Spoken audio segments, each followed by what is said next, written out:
leveraging market opportunities, policy leaderships, and innovation to accelerate ocean positive transitions.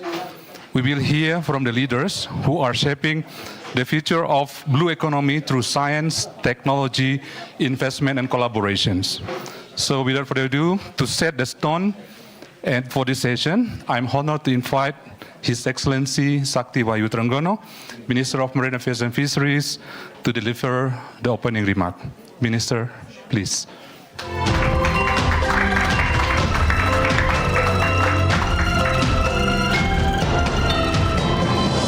Good afternoon, His Excellency Mr. Peter Thompson, UN Secretary General, Special Envoy for the Ocean. Thank you for coming. Mr. Alfredo Giron, Head of Ocean, World Economic Forum. Mr. Vincent Pieribone, Co-CEO and Chief Science Officer of OceanX. Pak Tony Wenas, selamat datang Pak, Presiden Director of PT Freeport Indonesia, as well as the Vice Chairman for Downstream Sector, the Indonesian Chamber of Commerce and Industry. Banyak jabatannya.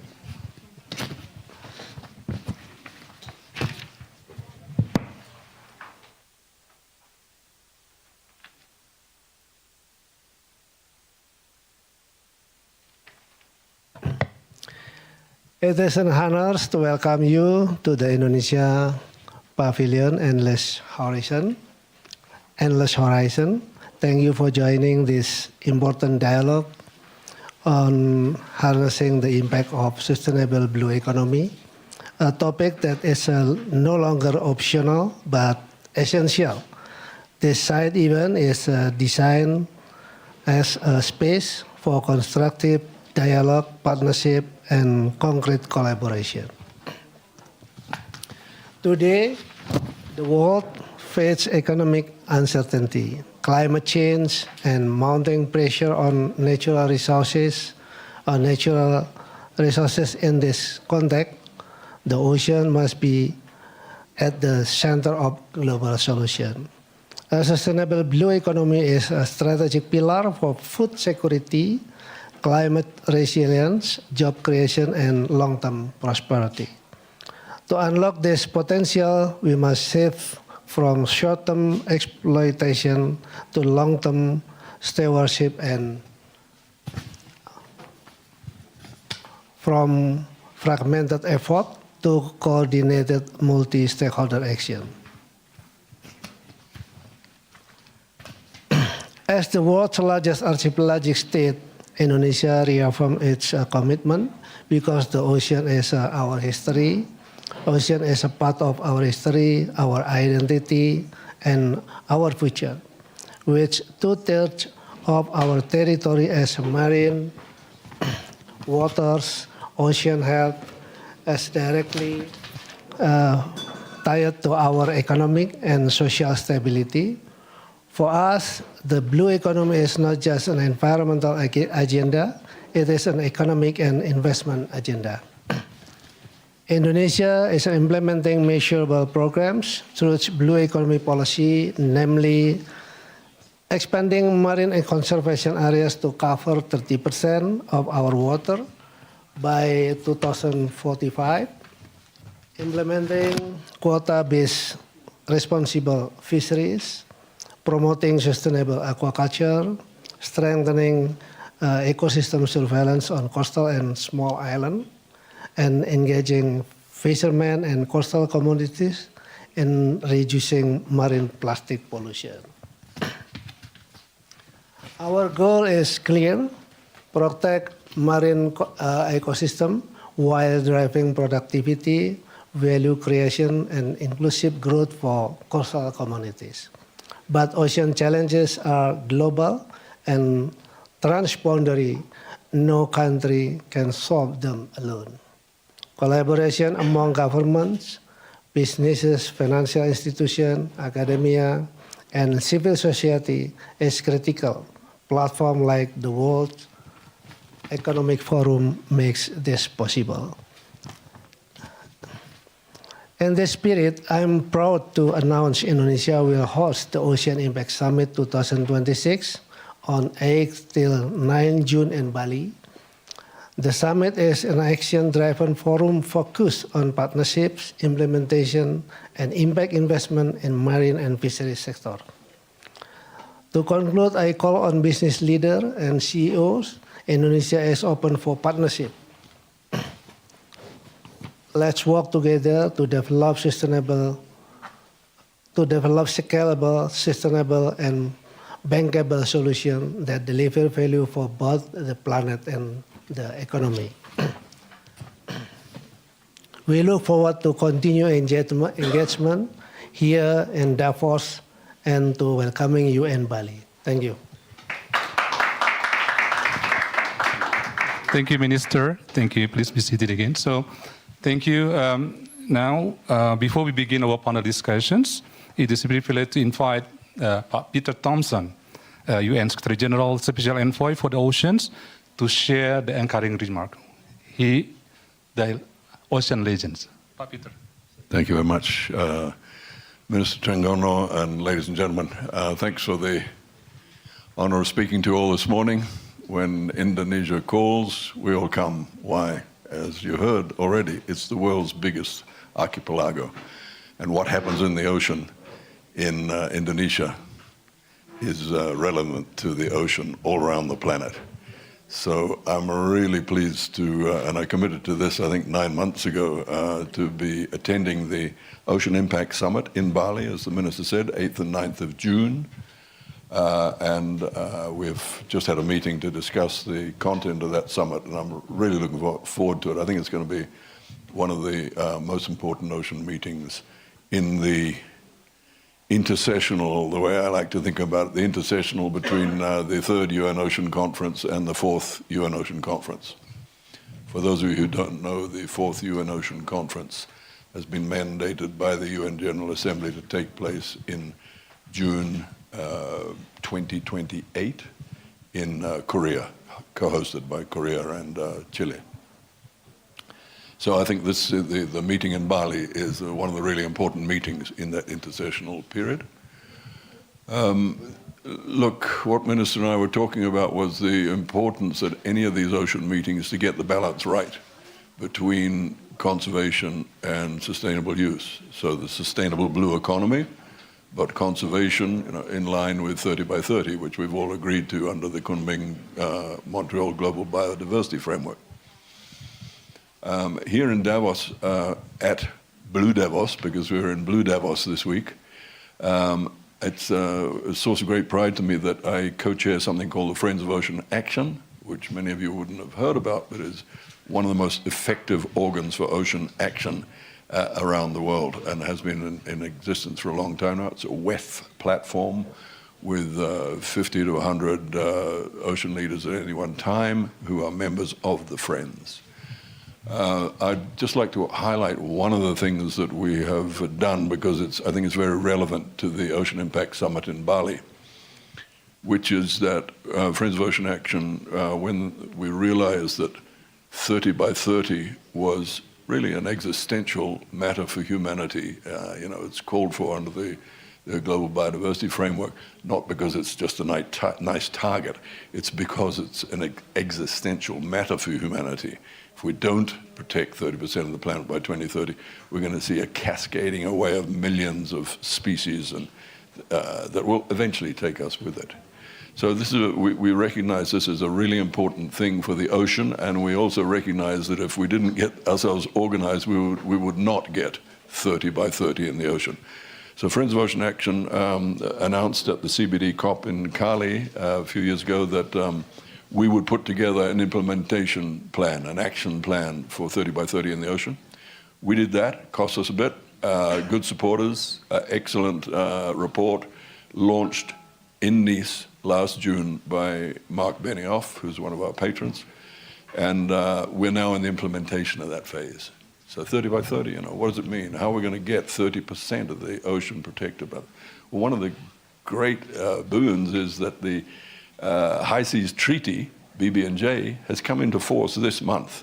So that opens up one really big opportunity for us, because we can now go out and put internationally endorsed marine protected areas out in the high seas. We didn't have that legal capability before. Now we have that. So that is one big one. We're working very diligently this year to try and get the giant MPAs down in Antarctica to be agreed to. Doing a lot of work between Norway, China, and others, with Friends of Ocean Action heavily involved there. But we're also convening those that are on the cusp of doing big MPAs with those who have recently done them. You know, the biggest MPA in the North Atlantic, for example, was done last year by Azores. It's huge. I'm not one for stats, but it's huge. French Polynesia declared the whole of their giant ocean territory as an MPA last year at the UN Ocean Conference. So we are going to convene annually between now and 2030, we being Friends of Ocean Action, an annual retreat where we put the practitioners together, those that are on the cusp of doing it but need some help to understand how you go about, because there are various models of how you sustain a marine protected area, a big one.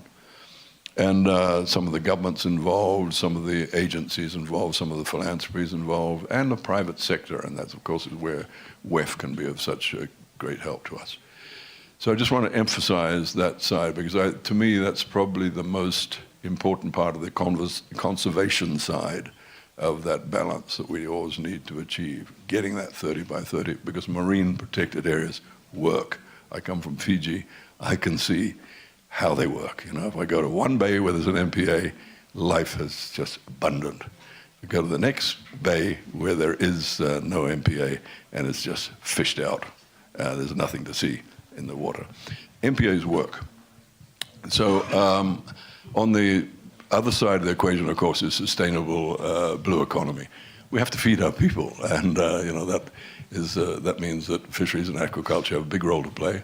But there's also the fact that, you know, all of our trade goes by the ocean, so it's ports and shipping. And I'm really glad to hear from the minister that that will be one of the focus areas in Bali when we get together in June, working with IMO. I'm an advocate for, you know, all the talk is about, you know, how to green shipping, you know, which carries our trade around the world on these great container ships. That's fine. We have to do that. That's the main game. But I'm also very keen to see that small-scale marine transport. You know, you come to Southeast Asia and see the amount of small boats they're operating everywhere, and they're all burning oil to propel themselves. So from small coastal cutters through to, you know, outboard engines going up the river in Bangkok, they're just, every day, they're just millions of these engines burning away. And that is so easy to electrify, just so easy. We should all be able to plug in our boats to an electricity outlet at the end of the pier. So I'm going to be bringing that up in Bali, Minister. I signaled that to you already this morning. So that's it, folks. We've got an excellent panel to listen to now, so I won't I'll leave it at that. But just to say, it's always such a joy to work with Indonesia, because from the days when Pak Luhut and I used to do this, I know that Indonesia does what it says it'll do. And it's great to work with you. Thank you very much. Thank you, Peter, for inspiring call to action, also reminder about the urgency we face. And before we start, I would like to invite all the ministers to sit together here. We need to take pictures. We need to take pictures. Pak Peter here. And Pak Alfredo, and also Pak Vincent, and Pak Wenas over there. Pak Wenas. Left the ministers, yeah. And you over there. Yeah. Right, we need to take pictures, and then after that, we go straight to the sessions.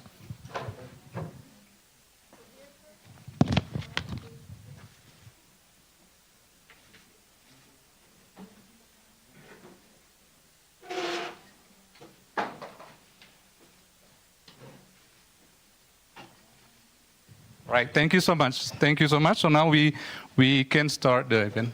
Please be seated, Pak Menteri and Pak Peter. Ladies and gentlemen, I would like to invite all the panel to sit here. We have, let's begin to the global, we have Pak Alfredo Giron.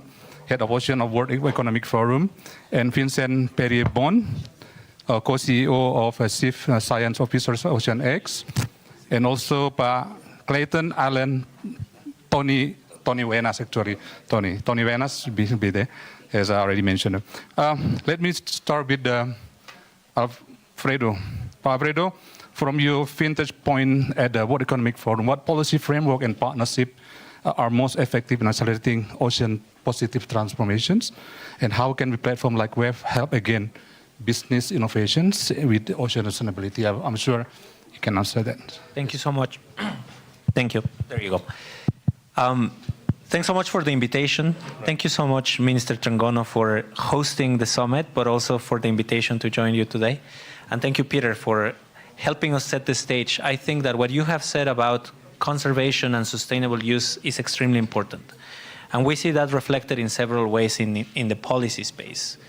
At an international level, the High Seas Treaty, the BBNJ agreement, just came into force January 17th. On 17 January. January 17th, exactly, Saturday. Yeah. Which for the first time will allow us to protect the largest part of the ocean. More than 50% of the ocean, now we have the tools to protect it. So that's on the conservation side. On the sustainable use side, we have the FAO that has implemented the Port States Measures Agreement for a while now, really trying to combat illegal, unregulated, and unreported fishing. We have the IMO, which is really trying to get the shipping regulation in place. And we are hopefully trying to think about how that translates all of these agreements and the fishery subsidies agreement, sorry, the other one that came into force late last year, that is, again, trying to disincentivize those harmful practices that are happening in the ocean. So how do we translate this now into national policy? There's many ways to do that. But Indonesia, for example, as part of the high-level panel for a sustainable ocean economy, has been working in the Sustainable Ocean Plan for the country. And we can call it different things, right? In Indonesia, it might have a slightly different name. But what it is in the end is a national ambition, a national direction that will tell us how to balance sustainable use with conservation. And once that direction is set is where we, as the World Economic Forum, can come in. Because once that direction is set, how do we bring in the right private sector partners? And I see some of you in the audience who are well aligned with that mission, with that plan, to start implementing that. How do we think about the investment? How do we think about jobs? How do we think about supply chains? So I think it goes from those international frameworks that set a clear vision to national leaders who can transform that into a clear direction for the country, to then opening it up to the next set of stakeholders where we can definitely support, and we stand ready to help Indonesia in any way you allow us to. Thank you so much. Thank you, Alfredo. Now I think it's better to go to science and technology. We have Vincent here. Vincent's OceanX is known as for combining cutting-edge science with the storytelling. So how is technology driving breakthrough in science regeneration? So can you comment on that one? Thank you. And I'd like to also thank Minister Trenggono, and I'd like to thank Indonesia in general. We've been now working with Indonesia for several years, OceanX. We are proudly on our second mission as we speak today. The boat is now, our vessel is sitting off the coast of Sulawesi. So thank you very much, and thanks to Bryn and all the folks that we've worked with from the previous president to the new president's office on doing expeditions within Indonesian waters. And I've said over and over again that when Ray Dalio commissioned the building of our new vessel, he gave me the strict orders to build it to go to Indonesia, believe it or not, with Indonesia in mind, because he knew from the beginning, since he had visited years earlier, that this is by far and away the most amazing ocean country in the world.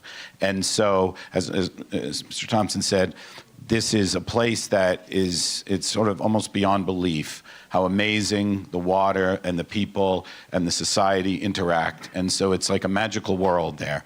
And as we knew and as we know from seeing there, the majority of the underwater life and the underwater in Indonesia is fully unexplored, as it is in most parts of the world. It's not particularly unusual. But I think Indonesia has a desire to explore its waters.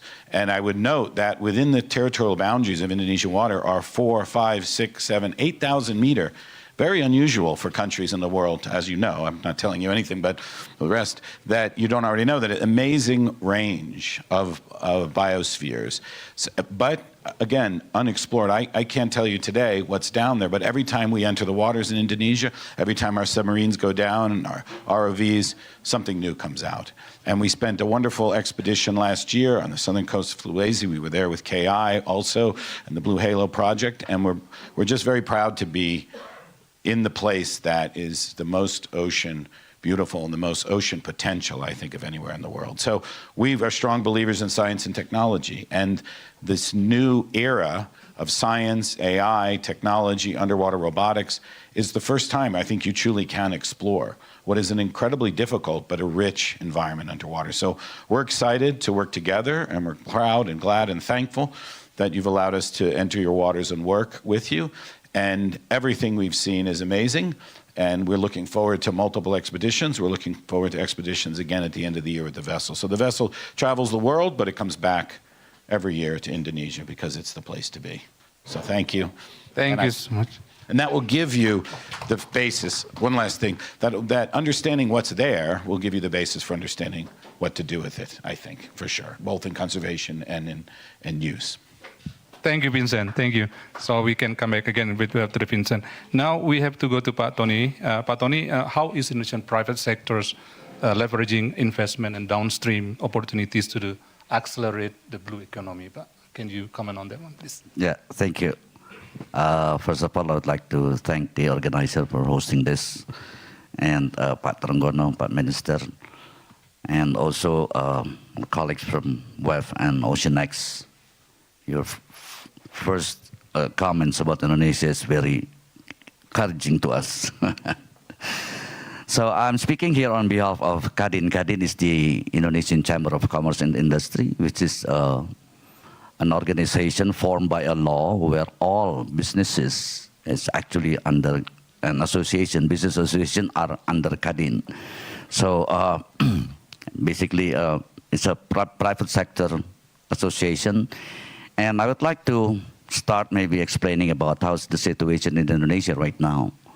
The economy in Indonesia is very good. I can say very good compared to other countries where our growth is stable at around like 5%.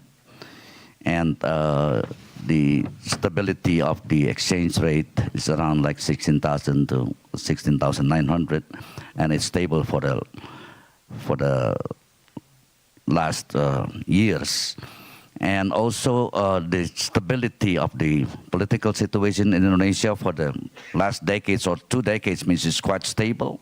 Security situation is stable, and that's why the investment is coming to Indonesia. Last year, the total investment is around $117 billion coming to Indonesia. It keeps increasing every year. And out of that, if I talk about downstreaming, is basically $35 billion out of the $117 billion are for downstreaming, which is now currently is mainly on the metals and minerals. It's around 22 billion, and then the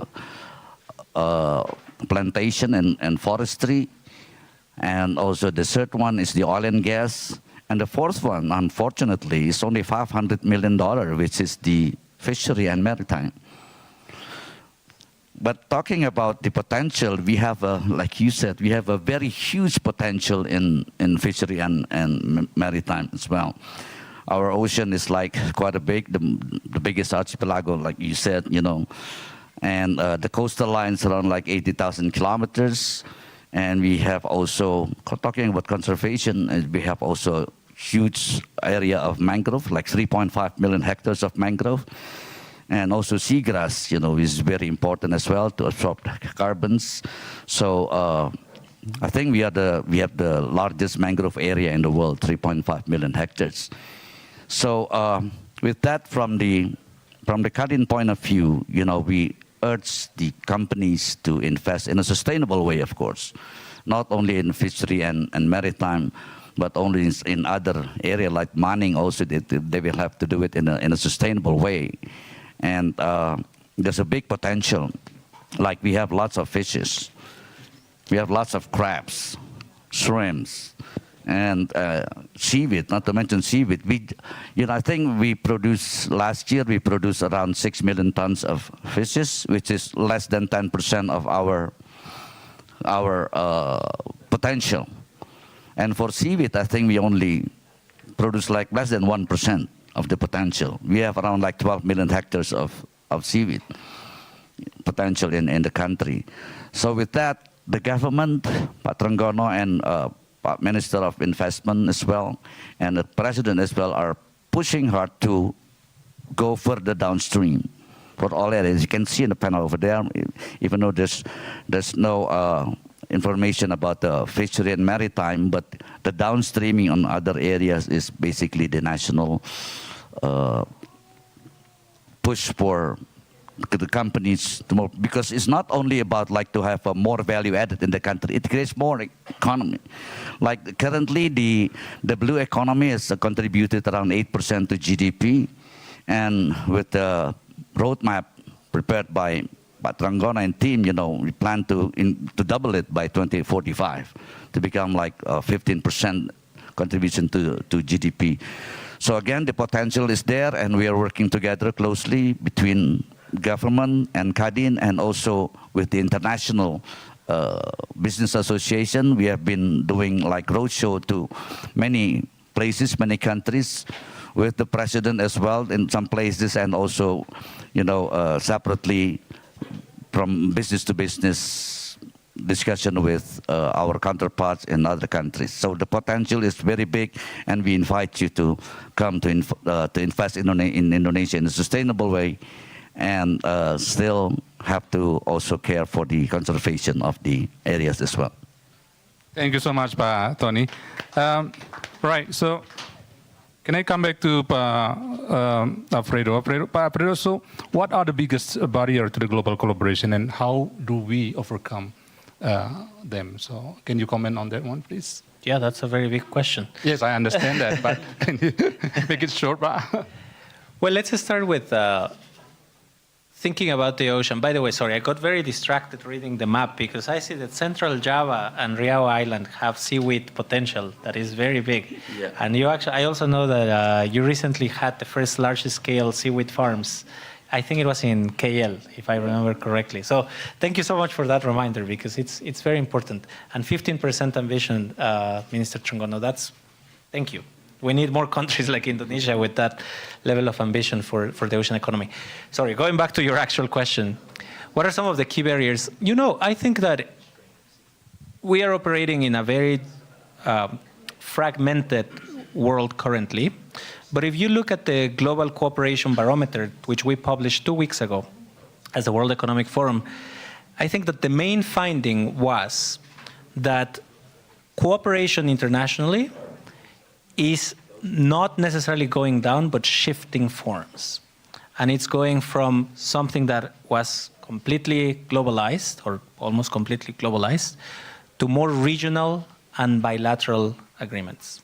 And I think that's very important to recognize, especially for something like the ocean economy, because we operate in the ocean and we have large-scale ecosystems that if we don't recognize those connections, we are not going to be doing the things that we need to do.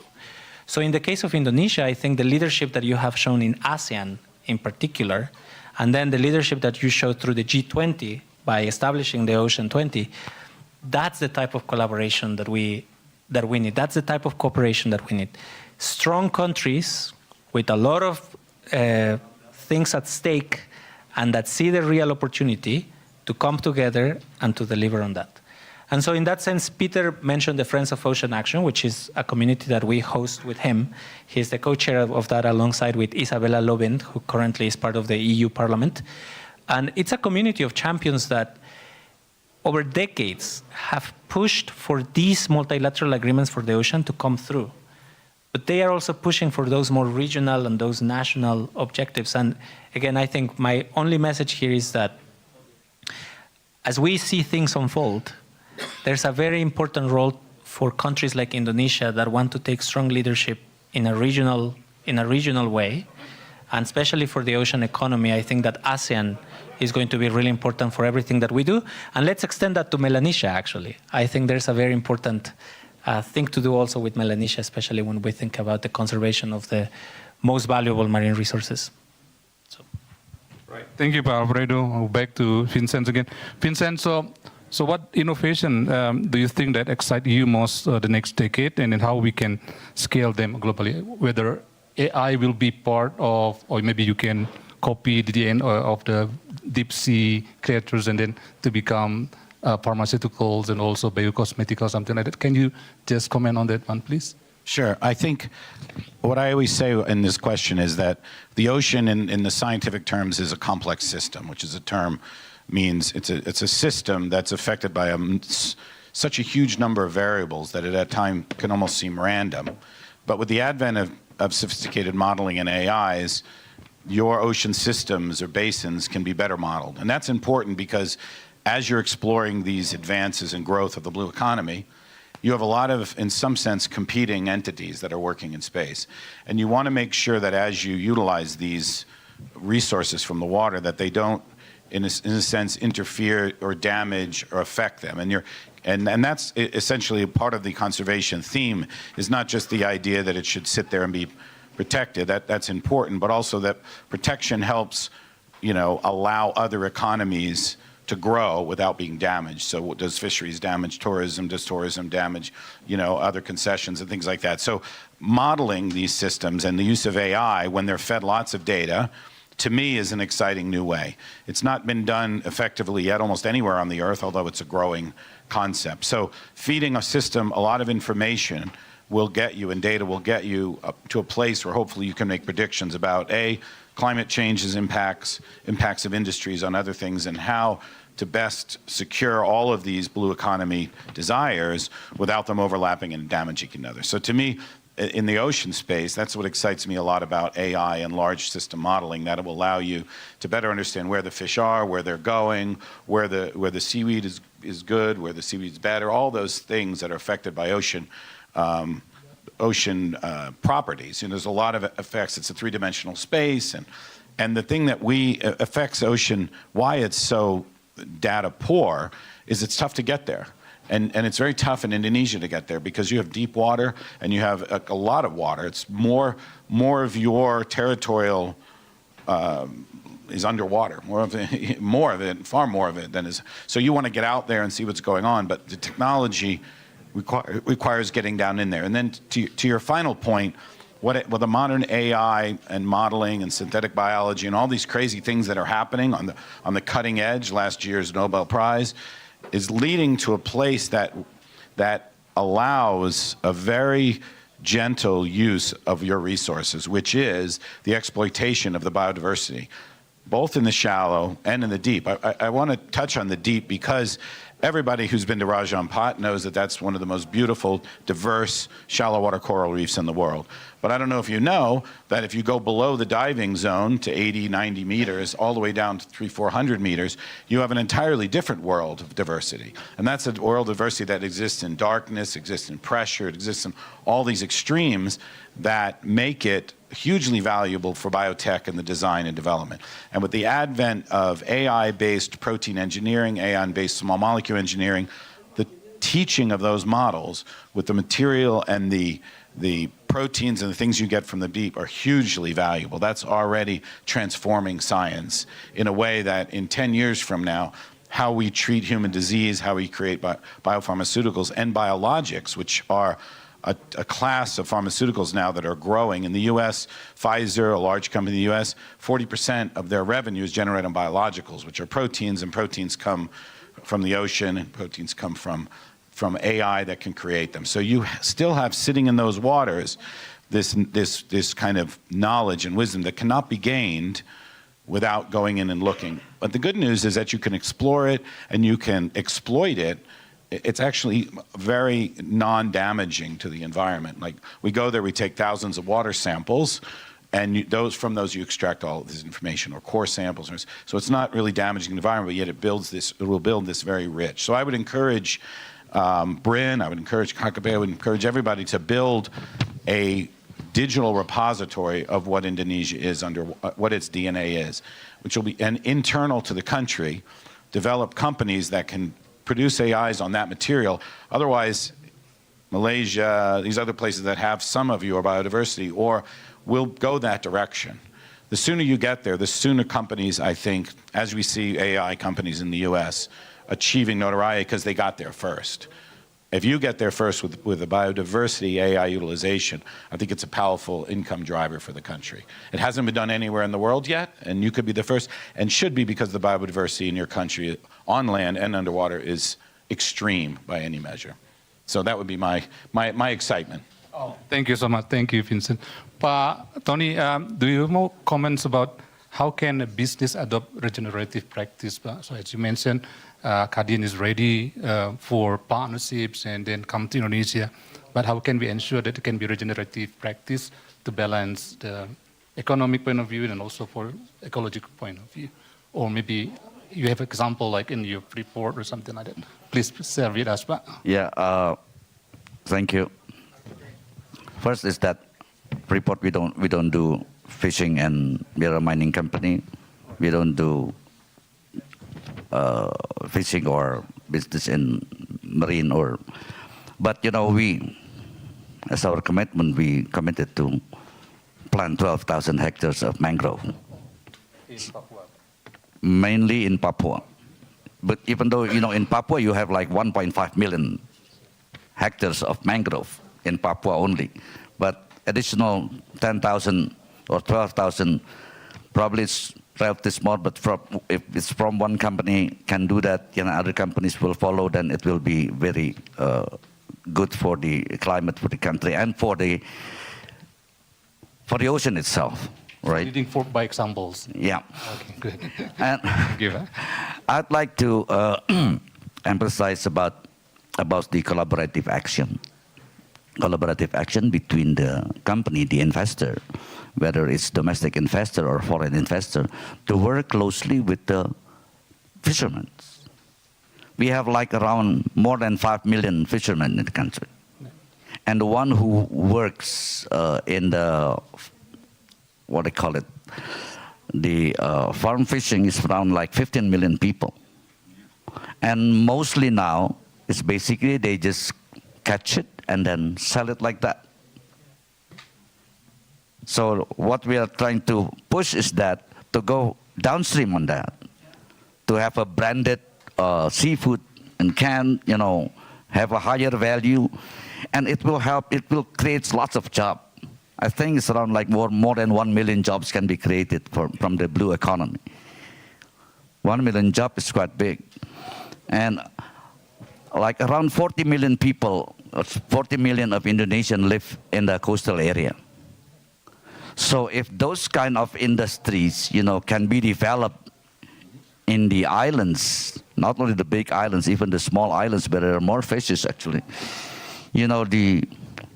like the government has already planned, it can double the contribution to the GDP. But not only that, it really helped the local people, the farmers, to increase their income, to have a much better life. And like you said, if we help them with using the digital technology, the AI technology, and the government's already introduced also what they call it, the upstream to downstream traceability of seafood. So if we can, magnify that and then make it works all over the country, so it will create not only lots of jobs, the welfare of the local people, and also good for the industry, and of course to the country as well. Produce a higher value product. Yeah. Yes. Farther down the supply chain, higher value product, more revenue, more jobs. Right. So I just like to also give comment on the one, because Pak Menteri is, have the one initiative that is already leading by example, what we call this Kampung Nelayan Modern or Kalamo in Biak, Sambar Benri. So he's already how to combine integrated downstream into upstream to downstream of the fisheries. And you know that within the years, this is already improved the income of the community like a double or maybe now triple. Sure. 121%. Yeah. And they already export. Yeah. Yep. So please come to the Kalamo. This is already improvement of the infrastructure there. And one thing also, the side effect of the Calamo is now become a background for wedding. So what we call this pre-wedding, because nice place. So this is one of the side effect of the one. Right, I think, do we still have a time or maybe 5 minutes or just to give the introduction? Is it okay to give the audience, right? But there's only one question from the audience. If you really have one question, so I can entertain that. Otherwise, we can go straight to concluding remark from all the panelists. Is there any question? No? Right. So can you give concluding remark from what do you think from this, starting from Vincent? I just couldn't be more excited, and I think Indonesia is right on this precipice. It's been growing and developing, and you have this amazing growth ahead of you. And the world is beginning to recognize it. It's very exciting. The investment potentials, the rigor of the economics, the rigor of the institutions, all of that makes Indonesia so that's a very exciting place. And going and interacting, and as an American, to me, it's great for us to bring that message back to the United States, because a lot of Americans don't make it this far out. So more and more, it's great. The tourism is great also. Get people in, they start to see it. Minds, light bulbs go off, and then I think the investment. So I'm excited as our little part that we play in the role with OceanX is bringing this beauty and this wonderful country with people to the rest of the world through imagery and storytelling. I think it's hugely productive at bringing in people in to understand this amazing place that you live in. Thank you, Vincent. Alfredo? Thank you so much. You know, our job at the World Economic Forum, having an ocean program, is to really demonstrate the economic case for the ocean. And I think there is not a better example right now than what you are doing, especially with what we were just talking about, the value add of those primary activities and those services. I think that vision is spot on. It's going to be able to position Indonesia in a very good place. But it is also something that I am really excited about for the Ocean Impact Summit. I think if that vision could be communicated to the leaders of other ocean nations, and so that we start thinking about that route for developing the ocean economy, that will be a great contribution of Indonesia. And really looking forward to supporting it. Thank you so much. Pak Tony? Yeah, thank you again. And I think we have the same vision about fishery and marine or blue economy. And what is most important is that the collaborative action, think big, start small, but act now. Thank you. Thank you, Pak Tony. So I think we come to the end. I just would like to mention here, so that if you have some Instagram promote to social media, please make the hashtag WEF 2026. Hashtag Blue Davos. Blue Davos. Hashtag Blue Davos. And also Ocean Impact Summit 2026. And we already heard about the urgency of the need to harness impact. We explored solutions, policy science, as you have noted about the business innovations. And also we agreed one thing that Tony mentioned is collaboration is a key. So ladies and gentlemen, I'd like to emphasize again, so as ministers already invite you publicly, please come to Bali on the World Ocean Day and also Coral Triangle Day on 8 to 9 June 2006 in Bali. So we have the Ocean Impact Summit hosted by the President, Excellent President, and then there will be, the forum bringing together all the global leaders, business, scientists, innovators to turn ideas into real and measurable ocean action. So by saying that, I thank you. And for closing, I would like to invite Pak Menteri to give some token appreciation to the contributor. So if you don't mind, Pak, give some cendramata. So thank you so much, ladies and gentlemen. So we conclude the meeting. Please bear in. Pak Vincent, there is some token appreciation from the ministers.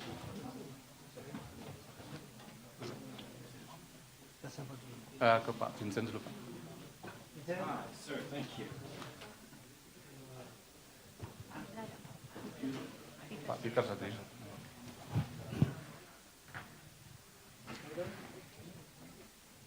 Nanti aja Pak.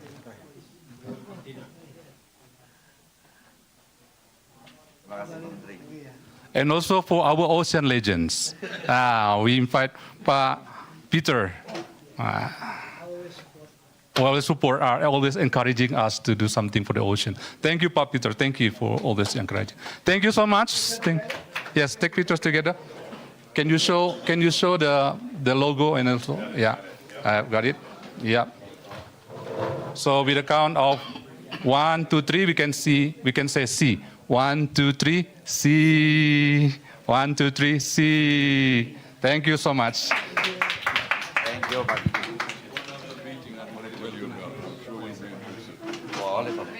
Terima kasih Pak Menteri. I'm so good to see my special envoy of President Macron. We organized the maritime dialogue.